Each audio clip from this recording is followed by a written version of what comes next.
சரி ரைட்டு.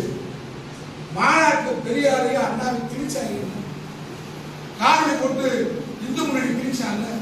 ஒரு வார்த்தை நடந்துருச்சு. படத்துல நல்ல நடிப்ப, பல கோடி சம்பாதிப்ப, பல நடிகையோட உலகம் இருப்ப, இருக்கட்டா, அது அவர் விருப்பம், இருக்கட்டும், வாழட்டும். ஆனா நேர சேர்ந்து சாட்சி போட்டு தான் முதலமைச்சர் போவாங்க. நம்ம எல்லாம் விலைவாசி போராட்டத்துக்கு ஜெயிலுக்கு, தொழிலாளர் போராட்டத்துக்கு ஜெயிலுக்கு போயிருக்கேன், ஈழ பிரச்சனைக்கு ஜெயிலுக்கு